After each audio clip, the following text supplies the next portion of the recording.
যশোর ৫ আসনের বিএনপি জোটের প্রার্থী জমিয়ত উলামায়ে ইসলামের একাংশের যুগ্ম মহাসচিব রশিদ বিন ওয়াক্কাসকে ছেড়ে দেওয়ার প্রতিবাদে বিক্ষোভ মিছিল ও সমাবেশ অব্যাহত রেখেছে মনিরামপুর উপজেলা বিএনপি ও এর অঙ্গ সহযোগী সংগঠনের নেতাকর্মীরা। এরই ধারাবাহিকতায় রোববার বিকালে শত শত নেতাকর্মী ও সমর্থকের অংশগ্রহণে চালুয়াহাটি ইউনিয়ন বিএনপির উদ্যোগে নেঙ্গুরাহাট বাজারে এক বিশাল বিক্ষোভ মিছিল ও সমাবেশ অনুষ্ঠিত হয়।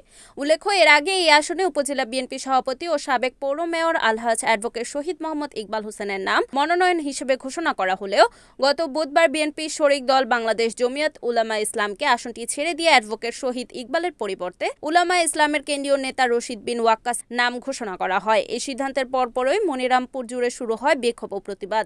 বিক্ষোভ মিছিল শেষে নেঙ্গুরাহাট দলীয় কার্যালয়ের সামনে ইউনিয়ন বিএনপি সিনিয়র সহসভাপতি মফিজুর রহমানের সভাপতিত্বে সমাবেশ অনুষ্ঠিত হয়। এতে বক্তব্য রাখেন ও উপস্থিত ছিলেন উপজেলা বিএনপির কোষাধ্যক্ষ আলহাজ রবিউল ইসলাম, উপজেলা বিএনপির নির্বাহী কমিটির সদস্য শামসুর রহমান রনি, আব্দুল ওয়াদুদ, জিএম মোস্তাফিজুর রহমান মুস্তাক, ইউনিয়ন বিএনপির সদস্য মাসুম বিল্লাল, মেম্বার বিল্লাল হোসেন, বিএনপি নেতা কায়েসাদ বিশ্বাস, উপজেলা স্বেচ্ছাসেবক দলের যুগ্ম আহ্বায়ক আলামিন হোসেন, মনিরামপুর সহকারী কলেজ ছাত্র দলের সাংগঠনিক সম্পাদক গোলাম রসুল সাদ্দাম, যুবদল নেতা ইমদাদুল ইসলাম, মনিরুজ্জামান, হাদিউজ্জামান সহ অন্যান্য নেতৃবৃন্দ। এ সময় বক্তারা বলেন, সেই নির্বাচনের লক্ষ্যে আমাদের দলের ভিতরে একাধিক প্রার্থী থাকা সত্ত্বেও আমাদের সকলের চাওয়া ছিল যে আমাদের ভিতরে যে কাউকে আপনারা নমিনেশন দিবেন সেটা আমাদের বিএনপি দলের প্রার্থী হতে হবে। সেই লক্ষ্যে আমাদের কেন্দ্রীয় নেতারা ওনারা সিদ্ধান্ত নিয়েছিলেন আমাদের মনিরামপুর থানা বিএনপির সুযোগ্য সভাপতি রাজপথের লড়াকু সৈনিক অ্যাডভোকেট শহীদ মোহাম্মদ ইকবাল হোসেনকে ধানের শীষের মনোনয়ন দিয়েছিল।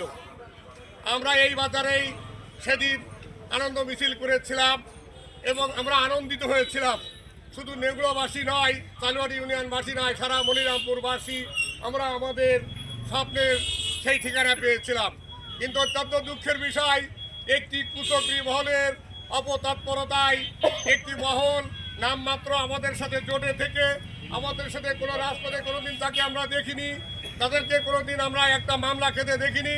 আমাদের সাথে নামপত্র তারা ছিল, অথচ তাদেরকে কাগজে কলমে তার কোনো প্রমাণ নেই, প্র্যাকটিক্যালি আমরা তাদেরকে দেখিনি। একটি কুচক্রী মহলের অবতৎপরতায় আমাদের সেই প্রাণপ্রিয় নেতা, আমাদের পরীক্ষিত নেতা শহীদ ইকবালের মনোনয়নকে ছিনিয়ে দিয়ে আর একজন আখ্যাত নেতাকে মনোনয়ন দিয়েছে। আমরা তার তীব্র নিন্দা ও প্রতিবাদ জানাই এবং এ লক্ষ্যে আমরা সকলেই চাই যে আমরা আমাদের যে নেতাকেই কেন্দ্রীয় নেতৃবৃন্দ মনোনয়ন দিয়েছিল, আমাদের সেই নেতা অ্যাডভোকেট শহীদ মোহাম্মদ ইকবাল হোসেন আবার নমিনেশন পাবে এবং এই মনিরামপুরের আসন আমরা তারেক রহমানকে উপহার দিতে পারবো। সকলের নিকট এই উদাত্ত আহ্বান রেখে মিছিলে স্লোগানে নেতাকর্মীরা বলেন, শহীদ ইকবালকে আবারও মনোনয়ন ফিরিয়ে দেওয়ার দাবি এবং রশিদের মনোনয়ন মানি না, মানব না। রিপোর্ট উত্তম চক্রবর্তী, NNTV, যশোর।